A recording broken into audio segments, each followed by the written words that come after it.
crois que c'est vraiment l'attitude du croyant. Déjà dans l'Ancien Testament, il nous était dit « Écoute Israël » et le Seigneur nous invite aussi à nous mettre à son écoute, pour répondre à son appel.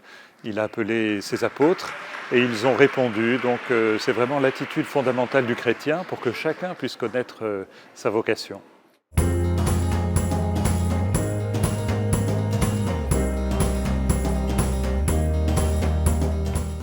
D'abord, écouter la parole du Seigneur dans la Bible, mais aussi écouter comment il nous parle à travers celles et ceux qui sont autour de nous, l'écouter dans le silence de la prière, l'écouter dans tout ce que nous voyons de beau, de grand, de fort. C'est aussi pour les jeunes une manière de se dire, quand je suis motivé par quelque chose, quand j'ai envie de faire quelque chose, est-ce que c'est simplement mon désir et mon envie ou est-ce qu'il y a aussi quelqu'un qui m'appelle ? C'est toute une attitude de l'être qui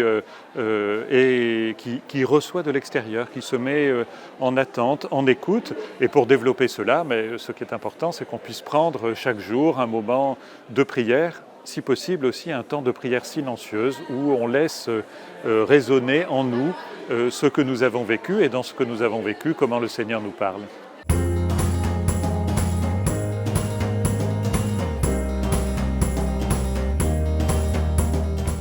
Il s'agit d'abord d'écouter, comme les apôtres ont écouté, et puis après ils ont passé du temps avec Jésus. Donc ce moment est vraiment important, passer du temps avec le Seigneur, mais non pas pour rester enfermés sur nous-mêmes, mais pour aller annoncer cette bonne nouvelle, pour aller proclamer que le Christ veut donner sa vie pour tous, qu'il nous appelle au bonheur et à la joie.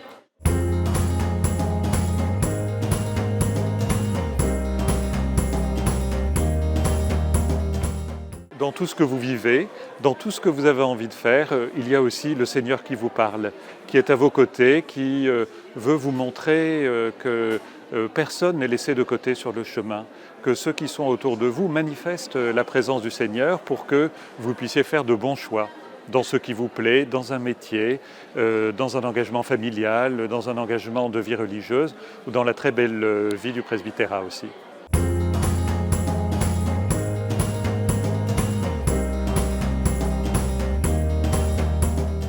C'est d'abord de rendre grâce au Seigneur pour l'appel qu'il m'a donné, pour lui dire aussi que je suis disponible. Ma vocation, ce n'est pas une question qui est réglée, c'est une manière aussi de continuer à se mettre à son écoute. Et donc en rendant grâce pour ma vocation, c'est aussi de dire Seigneur, tout ce que tu m'as donné, je sais aussi que tu peux le donner pour les autres. Donc dispose le cœur des jeunes qui sont là pour que dans tout ce qu'ils puissent vivre, ils entendent ton appel, ils entendent que tu les appelles au bonheur et à la joie.